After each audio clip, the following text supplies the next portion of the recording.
Shalom Bapak Ibu yang dikasihi Tuhan. Saat ini kita akan mulaikan ibadah kategorikal ministry. Saya mengajak Bapak Ibu sekalian, mari sama-sama kita bersatu dalam doa.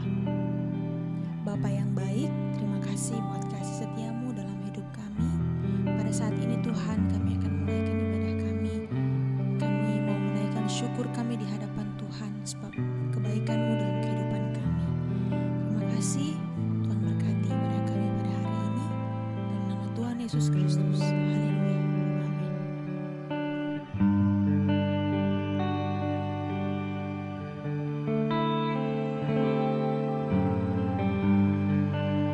Bersyukur selalu bagi kasih-Mu di dalam hidupku.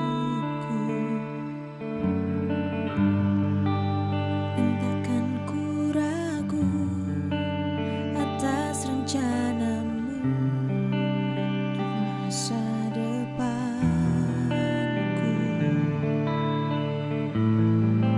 Bagai Bapa yang baik, takkan pernah Kau melupakanku. Sebagai Bapa yang sangat baik, takkan pernah Kau meninggalkanku.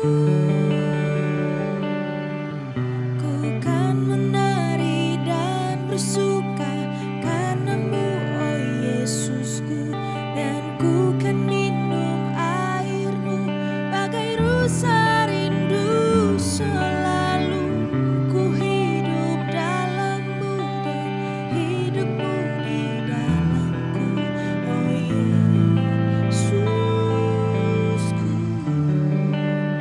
Sangat ku cinta.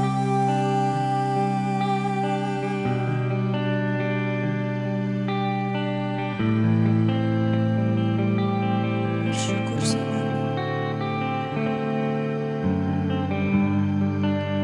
bersyukur selalu bagi kasih-Mu di dalam hidupku.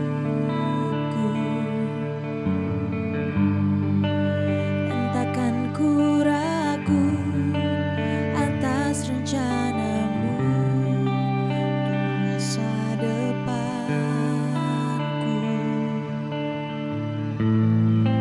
Bagai Bapa yang baik,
sebab Engkau Allah kami, Allah yang beserta dengan kami.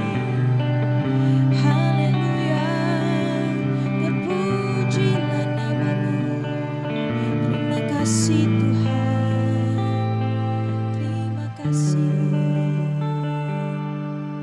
Terpujilah nama-Mu. Terima kasih Tuhan.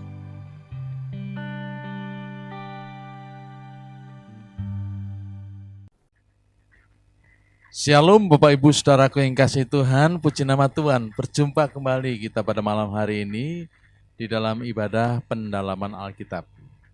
Sebelum kita masuk dalam firman Tuhan, kita berdoa terlebih dahulu. Haleluya. Bapa di dalam surga, di dalam nama Tuhan Yesus Kristus kami mengucap syukur buat malam hari ini. Kami akan masuk dalam pemberitaan firman-Mu. Tuhan berikan kami kuasa-Mu, urapan-Mu, sehingga apa yang kami baca melalui kebenaran firman-Mu boleh kami pahami atas bimbingan dan pimpinan dari Roh Kudus. Kami menyerahkan ini Tuhan dalam tangan kuasa Tuhan, di dalam nama Tuhan Yesus Kristus. Haleluya. Amin. Puji Tuhan. Kita langsung membaca kebenaran firman Allah. Di dalam kitab Daniel, agak panjang pembacaan kita. Kitab Daniel pasal 1 ayat 1 sampai dengan ayat yang ke-8. Saya bacakan demikian bunyi firman Tuhan. Pada tahun yang ketiga pemerintahan Yoyakim, Raja Yehuda, datanglah Nebukadnezar, Raja Babel, ke Yerusalem, lalu mengepung kota itu. Tuhan menyerahkan Yoyakim, Raja Yehuda, dan sebagian dari perkakas-perkakas di rumah Allah ke dalam tangannya. Semuanya itu dibawanya ke tanah Sinear, ke dalam rumah dewanya. Perkakas-perkakas itu dibawanya ke dalam perbendaharaan dewanya. Lalu Raja bertitah kepada Aspenas, kepala istananya, untuk membawa beberapa orang Israel yang berasal dari keturunan raja dan dari kaum bangsawan. 4.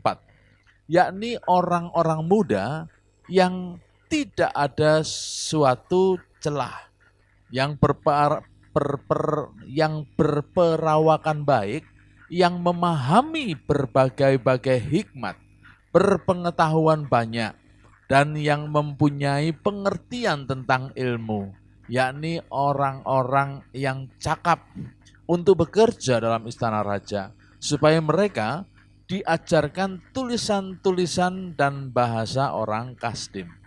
Dan raja menetapkan bagi mereka pelabur setiap hari dari santapan raja dan dari anggur yang biasa diminumnya. Mereka harus dididik selama 3 tahun dan sesudah itu mereka harus bekerja pada raja. Ayat 6. Di antara mereka ada juga beberapa orang Yehuda, yakni Daniel, Hananya, Misael, dan Asaria. 7.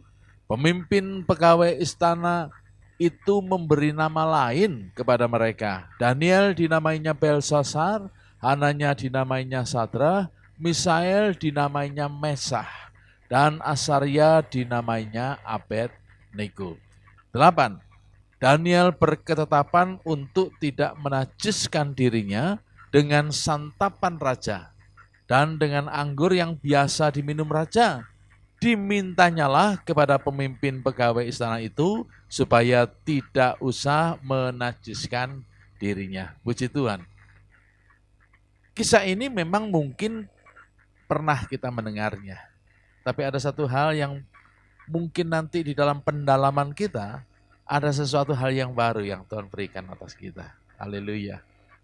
Ketika Nebukadnezar, Raja Babel menyerang Yehuda atau menyerang Israel, dia mengambil barang-barang berharga dan membawa warga Yehuda, warga Israel, dibawa ke Babel, termasuk Daniel dan ketiga sahabatnya, yakni Sadrah, Mesah, dan Abednego. Ini sebutan bagi mereka, ya. Dibawa ke Babel lah mereka. Daniel dan ketiga sahabatnya menjadi tawanan. Selama berada di Babel, mereka tetap menjaga kekudusan tubuh mereka dengan taat. Daniel, Sadrah, Mesha, dan Abednego tetap menjaga kehidupan mereka dengan taat, dengan sungguh-sungguh, dengan disiplin. Nah, pertanyaannya adalah, apakah sih pentingnya ya mereka ini menjaga tubuh mereka, mereka ini menjaga kehidupan mereka? Sebab itulah yang dikehendaki oleh Allah. Ya, Daniel, Sadrah, Mesha, dan Abednego menjaga kehidupannya, menjaga tubuhnya, dari menjaga tubuhnya, karena memang itu adalah kehendak Allah. Apa yang dilakukan oleh Daniel, apa yang dilakukan oleh ketiga sahabat Daniel, yaitu Sadrah, Mesha, dan Abednego, itu sangat sesuai dengan kehendak Allah. Nah, kalau kita melihat dalam perjanjian baru, di dalam 1 Korintus pasal 6 ayat yang ke-15, dikatakan demikian. Tidak tahukah kamu bahwa tubuhmu adalah anggota Kristus? Akan kuambilkah anggota Kristus untuk menyerahkan kepada percabulan? Sekali-kali tidak. Ada referensi yang berikutnya, 1 Korintus pasal 6 ayat 19 dan 20. Atau tidak tahukah kamu bahwa tubuhmu adalah bait Roh Kudus yang diam di dalam kamu. Roh Kudus yang kamu peroleh dari Allah, dan bahwa kamu bukan milik kamu sendiri. Sebab kamu telah dibeli dan harganya telah lunas dibayar. Karena itu muliakanlah Allah dengan tubuhmu. Saya yakin dua referensi ini bisa menguatkan. Kenapa sih Daniel, Sadrah, Mesha, dan Abednego termasuk kita menjaga tubuh kita, menjaga kehidupan kita agar tetap kudus. Ada lagi referensi di dalam 1 Tesalonika pasal 5 ayat 23 berkata demikian. Semoga Allah damai sejahtera menguduskan kamu seluruhnya. Dan semoga roh, perhatikan ini ya, roh, jiwa, dan tubuhmu terpelihara dengan sempurna. Dengan tidak bercacat pada kedatangan Kristus Yesus Tuhan kita. Satu lagi, Roma 12 ayat yang kedua. Janganlah kamu menjadi serupa dengan dunia ini, tetapi berubahlah oleh pembaharuan budimu, sehingga kamu bisa membedakan manakah kehendak Allah, apa yang baik, yang berkenan kepada Allah, dan yang sempurna. Jadi di sini sangat jelas. Keinginan Allah, kehendak Allah agar kita manusia ini tetap menjaga tubuh kita, hidup kita untuk tetap kudus. Nah, kala itu, di zaman itu, Daniel dan ketiga sahabatnya melakukan ini dengan taat. Ya, melakukan untuk menjaga tubuhnya, menjaga kehidupannya, untuk tidak dikotori atau tidak dinajiskan. Mereka terus tetap taat di dalam menjaga kekudusan mereka. Ada 4 raja di Mesopotamia kuno yang memiliki nama Nebukadnezar. Nah, yang terbesar adalah Raja Nebukadnezar II. Nah, yang saat itu berkuasa, lalu kemudian menguasai Israel dan membawa orang-orang Israel. Itu adalah Raja Nebukadnezar. Raja yang kedua memerintah dalam pemerintahan di Babel. Kurang lebih, kira-kira Raja Nebukadnezar II ini memerintah dari tahun 605 sampai dengan 562 sebelum Masehi. Ya, saya percaya saudara pasti paham kenapa kok mundur, rasanya mundur dari 605 kok sampai 562. Ingat, ini adalah sebelum Masehi. Nah, Raja Nebukadnezar ini adalah raja yang perkasa. Tetapi sekaligus juga kejam sekali. Perkasa dan kejam. Dia merebut Yerusalem dan membuang Raja Yoyakim atau membawa ke Babel dan menggantikannya dengan Sedekia. Tetapi suatu kali Sedekia ini memberontak kepada Raja Nebukadnezar. Tetapi kemudian Sedekia ini bisa ditaklukkan, ditangkap oleh Nebukadnezar. Lalu kemudian pada saat Sedekia menyerang atau memberontak kepada Nebukadnezar, Nebukadnezar mengerahkan pasukannya untuk menghancurkan bait Allah pada waktu itu dan membawa banyak sekali orang-orang Israel ke Babel. Itu kurang lebih sekitar tahun 586 pada saat pemerintahan Raja Nebukadnezar II. Padahal Nabi Yeremia saat itu sudah hidup, sudah ada, dan sudah bekerja. Nabi Yeremia ini sudah mengingatkan Raja Sedekia agar tidak memberontak. Ikuti saja apa yang menjadi pemerintahan Babel, yaitu yang dipegang oleh Raja Nebukadnezar II. Hal itu tertulis di dalam Yeremia pasal 27, kalau kita membacanya. Nah, Raja Nebukadnezar II ini sudah mendengar hikmat Tuhan yang Maha Esa, ya, hikmat Tuhan yang Maha Kuasa, yaitu Allah yang Esa itu, yang sudah diberikan kepada Daniel lewat mimpinya. Tetapi Raja Nebukadnezar ini melihatnya dan hanya kagum saja terhadap hikmat yang luar biasa yang diterima oleh Daniel dari Allah yang Esa itu. Ketika pada suatu kali Nebukadnezar meminta orang-orang pintar yang ada di Babel dan siapapun yang ada di sana termasuk Daniel untuk mengartikan mimpi daripada Raja Nebukadnezar II. Nah, Daniel saat itu menjelaskan begitu rupa, begitu luar biasa. Hikmatnya begitu luar biasa sehingga raja ini merasa kagum. Tetapi ya hanya itu, hanya sebatas itu. Nah, kekaguman Raja Nebukadnezar ini ditunjukkan dengan dia menyembah Daniel. Dituliskan di dalam Daniel pasal yang kedua. Tetapi tidak ada atau tidak kita dapati di dalam Alkitab yang menjelaskan bahwa Nebukadnezar menyembah Allah. Tidak kita dapati sampai saat itu.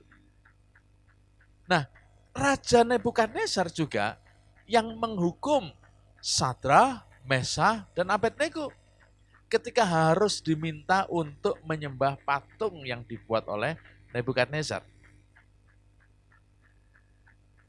Ketika Sadrah, Mesah, dan Abednego dimasukkan ke dalam dapur perapian yang dahsyatnya, nyalanya, panasnya luar biasa itu, Nebukadnezar melihat lagi campur tangan Allah, kuasa Allah yang begitu luar biasa.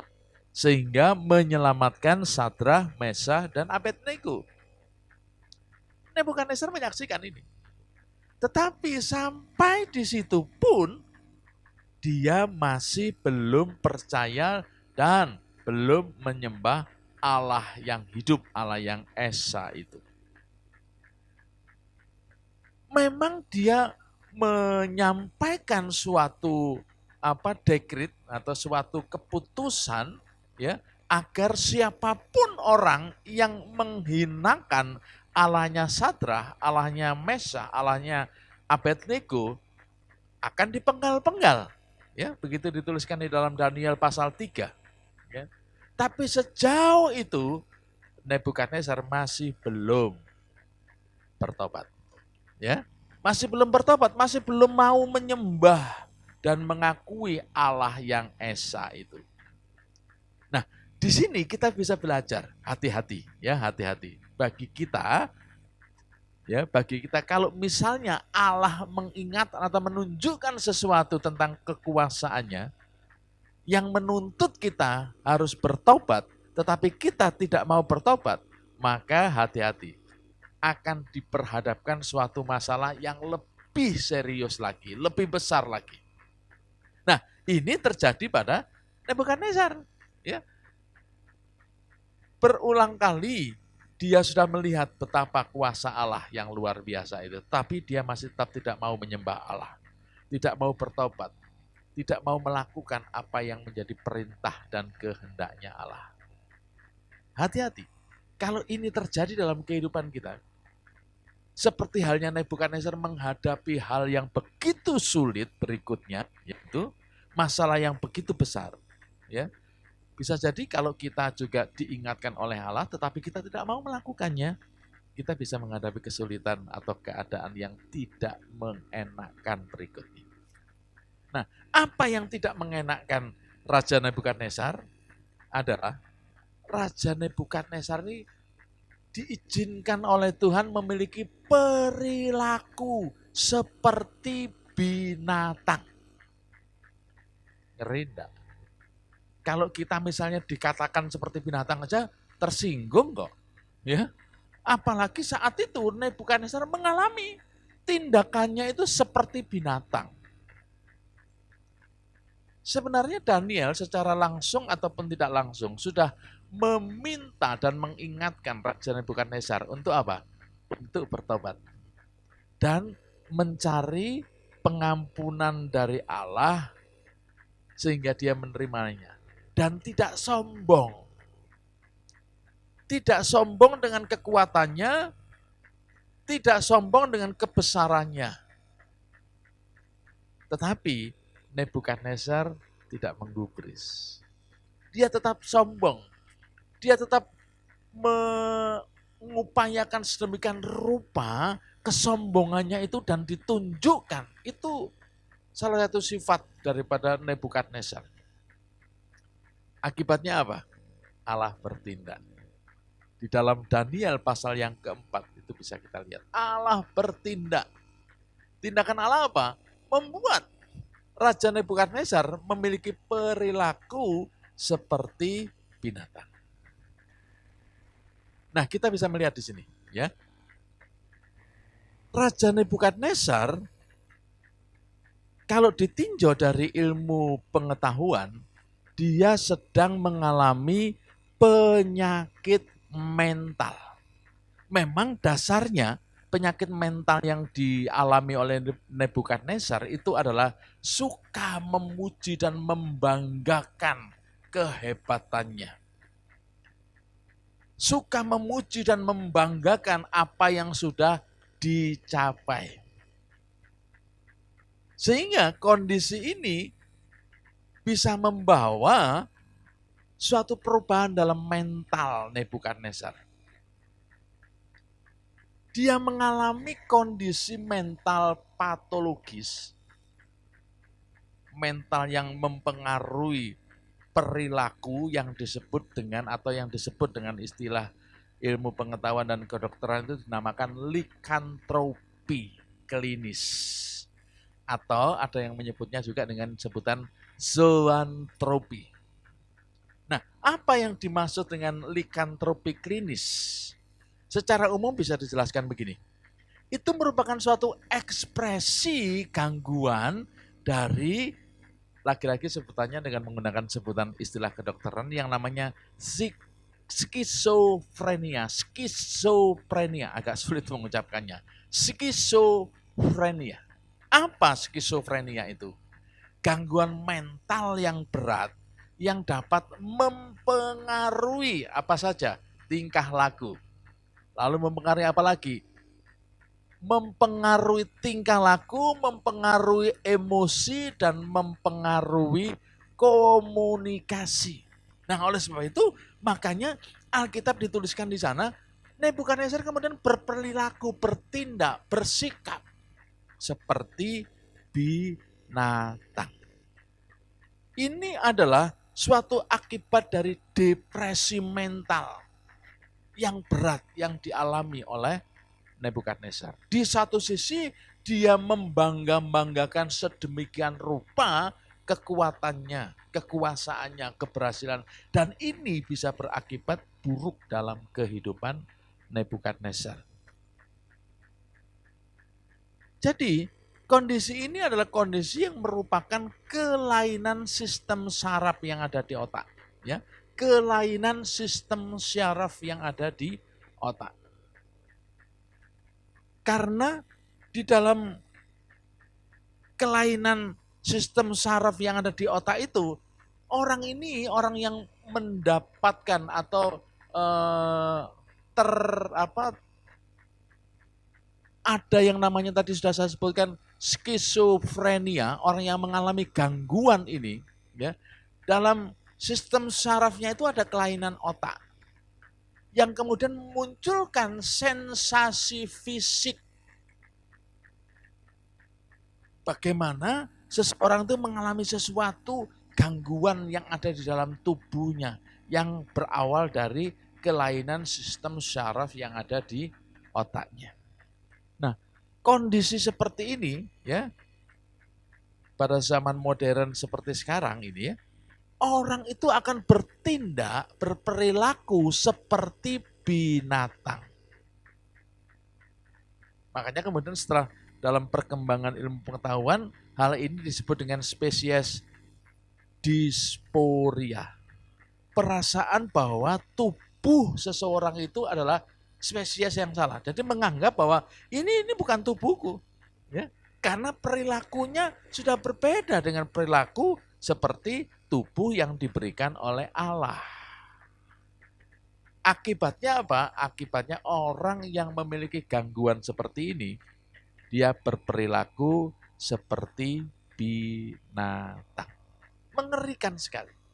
Kalau kita membaca ini, ya seperti biasa saja. Ya karena kita sudah berulang kali membacanya. Tapi kalau kita menyaksikan orang yang seperti ini mengerikan. Makanya kemudian Nebukadnezar ini terusir atau diusir, dikeluarkan dari istana. Ya, dia tinggal di suatu tempat di padang dan makanannya makanan yang dimakan oleh Nebukadnezar adalah rumput. Bertindak seperti binatang lalu makanannya rumput. Bukan lazimnya makanan yang dimakan oleh manusia. Maka Nebukadnezar harus keluar dari istana. Ya, untuk beberapa saat. Nah, di sanalah sebenarnya kehendak Allah, rencana dan rancangan Allah terlibat, ada di situ. Apa tujuan rancangan Allah terhadap Nebukadnezar? Agar dia memahami dan mempercayai ada Allah yang maha kuasa, yang saat itu mengendalikan semua makhluk yang ada di bumi ini. Yang kuasanya, kekuatannya lebih besar daripada kekuatan dari Nebukadnezar. Itu maksud dan kehendak Allah di balik peristiwa yang dialami oleh Nebukadnezar. Sungguh sebenarnya ini merupakan rancangan yang indah. Karena Allah limpah dengan kasih. Karena Allah itu adalah kasih. Dia tidak menginginkan manusia itu berperilaku di luar seperti kehendaknya Allah. Nah, sementara Nebukadnezar menjadi seperti binatang, di sini Allah pun ingin menunjukkan kedaulatannya. Sampai Nebukadnezar itu mengakui, kalau boleh diambil kalimat yang lain, Tuhan memang membiarkan Nebukadnezar terserang penyakit yang aneh ini agar Tuhan mau mengembalikan kepada mental yang sehat dan Nebukadnezar bisa melihat kuasa Allah itu. Makanya ketika kalau kita membaca kisah ini sampai di pada Daniel pasal yang keempat. Daniel pasal yang keempat ayat yang ke-36 dan 37 dikatakan begini. Pada waktu akal budiku kembali kepadaku, ini adalah kalimat dari Nebukadnezar, kembalilah juga kepadaku kebesaran dan kemuliaanku untuk kemasyuran kerajaanku. Para menteriku dan para pembesarku menjemput aku lagi. Aku dikembalikan kepada kerajaanku. Jadi Nebukadnezar ini mengingat bahwa ada kekuatan yang mengembalikan dia ke istananya, yang memulihkan dia untuk menjadi manusia kembali normal. Bahkan kemuliaan yang lebih besar yang dahulu diberikan kepadaku. Ini sebuah pengakuan yang indah kepada Tuhan. Ayat 37. Jadi sekarang aku, Nebukadnezar, memuji. Perhatikan ini ya.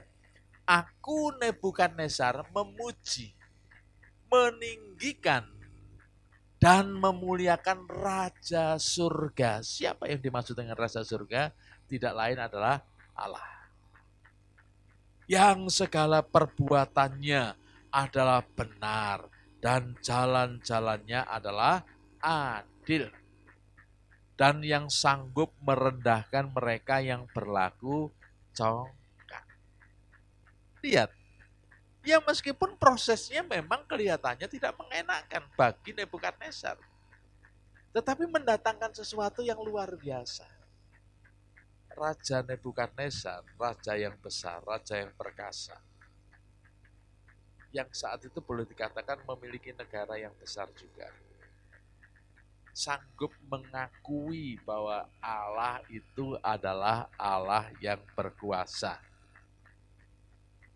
Yang segala perbuatannya adalah benar dan jalan-jalannya adalah adil, yang sanggup merendahkan mereka yang berlaku congkak. Ini pengakuan, ya. Nah, pengakuan ini sekali lagi adalah datangnya dari Raja Nebukadnezar, Raja Babel, yang menaklukkan Israel, yang membawa mereka, yaitu bangsa Israel, untuk masuk atau dibuang ke negeri Babel ini.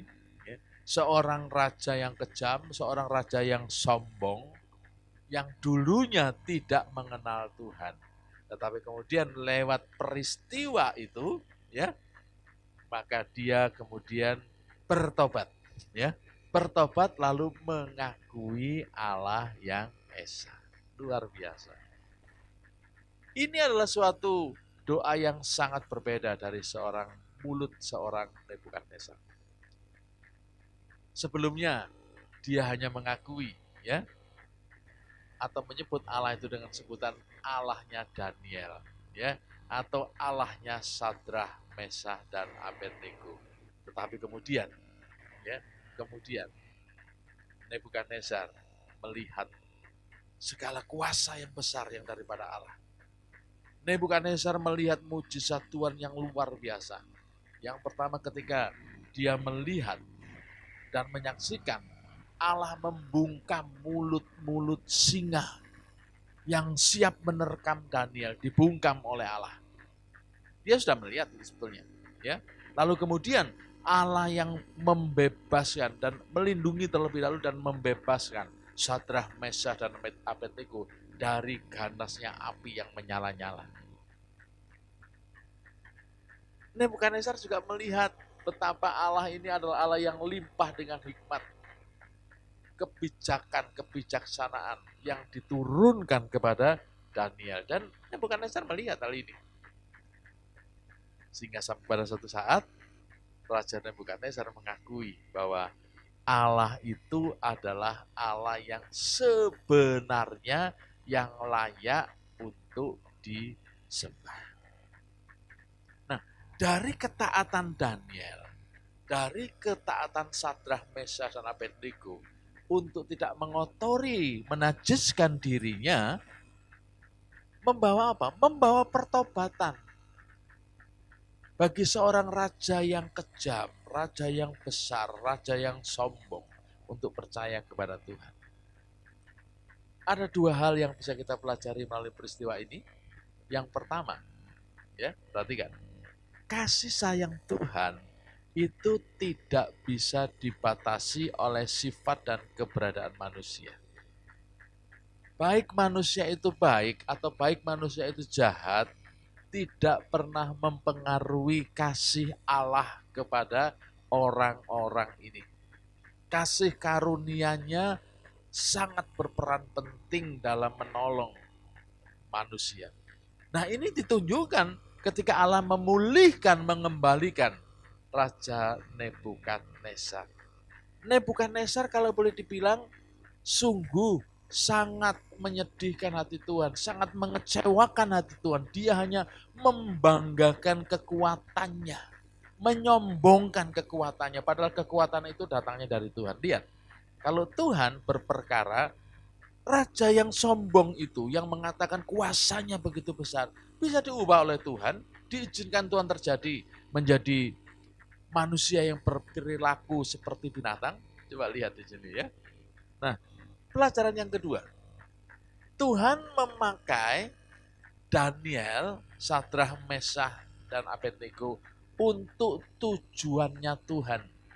Apa itu? Melalui kehidupan mereka, orang-orang yang ada di sekitarnya mengakui bahwa Tuhan adalah Allah satu-satunya yang layak untuk disembah. Nah, kita pun sebenarnya juga harus seperti itu. Kita harus bisa menempatkan seperti saat Daniel, Sadrah, Mesah, dan Abednego, menjaga kekudusan kehidupan kita. Untuk apa? Untuk kita bisa menjadi berkat, menjadi kesaksian bagi orang lain.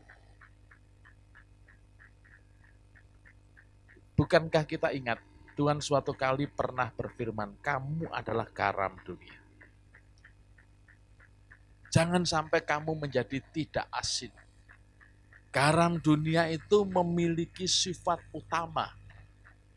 Yang pertama adalah dia menahan pembusukan atau menunda pembusukan atau menghindarkan pada pembusukan. Lalu yang kedua memberikan rasa. Nah, hidup kita harusnya seperti itu. Harusnya kita berfungsi seperti garam yang dikatakan oleh Yesus. Kamu adalah garam dunia dalam Matius pasal 5 ayat 13. Sehingga kita bisa mempengaruhi dunia ini, memberikan rasa. Orang yang tidak memiliki rasa, melalui kehidupan kita bisa memiliki rasa, bisa memiliki arti dalam kehidupan mereka. Lalu menunda pembusukan atau menghindarkan dari pembusukan. Itu kita. Karena Tuhan pernah mengatakan, kamulah garam dunia. Garam itu terdiri dari dua hal, yaitu NaCl, natrium klorida. NaCl dalam bahasa kimianya. Ini NaCl itu adalah suatu kristal bening, ya. Tetapi ini tidak boleh dipisahkan. Tidak bisa dipisahkan. Tidak boleh dipisahkan. Ya memang harus menjadi satu NaCl itu. Sehingga apa? Bisa berfungsi. Nah, ada satu catatan, NaCl ini, ya, yaitu garam ini tidak mudah untuk dilelehkan. Jadi garam ini atau NaCl ini bisa meleleh ketika dia ada di panasnya, ya, 800 Celcius. Dan dia akan mendidih pada derajat 1465 derajat Celcius. Jadi artinya apa? Ketika kita berfungsi sebagai garam, maka hidup kita sebenarnya tidak bisa meleleh. Ya, harusnya kalau kita memiliki fungsi sebagai garam, hidup kita tidak mudah meleleh, tidak mudah mendidih. Nah, itulah fungsi garam. Bukan kemudian kita ini menjadi garam dunia, tetapi kita mudah ngompor-ngompori orang lain. Lalu kalau ada masalah, kita gampang putus asa, kita gampang hancur, kita gampang meleleh. Bukan itu. Karena apa? Fungsi daripada garam itu yang utama adalah memberikan rasa, lalu yang kedua adalah menunda pembusukan. Nah, seperti halnya kehidupan Daniel, Sadrak, Mesar, dan Abednego, hidupnya bisa memberikan rasa kepada Nebukadnezar. Nebukadnezar raja yang besar, raja yang berkuasa tetapi sombong, bisa bertobat karena kehidupan Daniel, kehidupan Sadrak, Mesar, dan Abednego. Sekarang bagaimana dengan kita? Bagaimana dengan engkau Bapak Ibu Saudara? Apakah engkau sudah berfungsi sebagai garam di tengah dunia ini? Hidupmu jangan mudah meleleh. Hidupmu jangan mudah ikut sana ikut sini. Tapi hidupmu malah mempengaruhi siapapun yang ada di sekitar kita. Melalui kehidupan mereka, mereka yang harusnya menjadi ada pembusukan dalam kehidupan mereka karena hidup kita. Tertunda pembusukan itu. Mereka yang tidak memiliki rasa, tidak memiliki arti dalam kehidupan, melalui hidup kita ini, mereka bisa merasakan arti.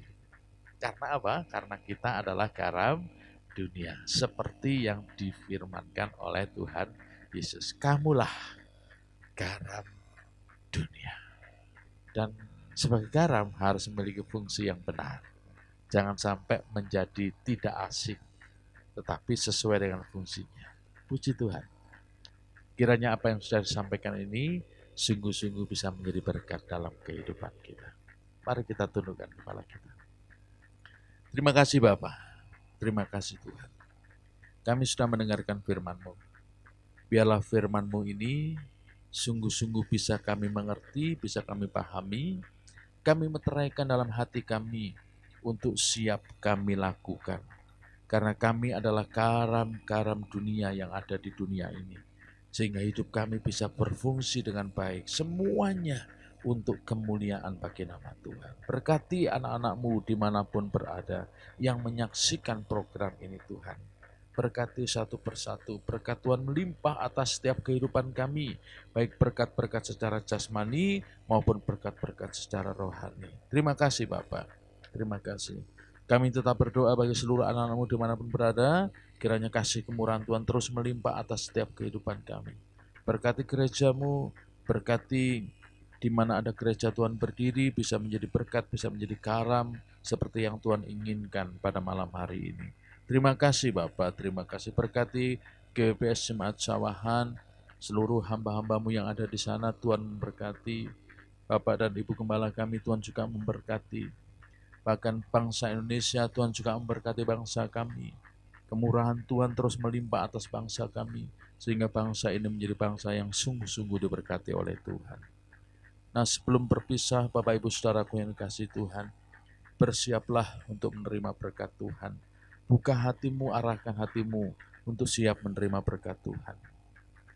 Tuhan memberkatimu, Tuhan melindungimu, Tuhan menyinarimu dengan wajah-Nya dan memberikanmu kasih karunia. Tuhan menghadapkan wajah-Nya kepadamu dan memberikanmu damai sejahtera.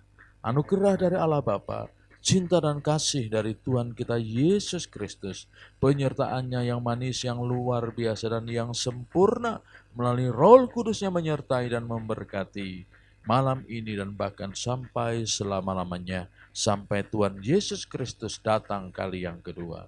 Mari kita terima berkat Tuhan dengan penuh ucapan syukur di dalam nama Tuhan Yesus Kristus. Semua yang percaya dan sudah menerima berkat, bersama-sama kita berkata, amin. Haleluya, puji Tuhan. Tuhan Yesus memberkati. Sampai jumpa pada ibadah-ibadah berikutnya. Haleluya.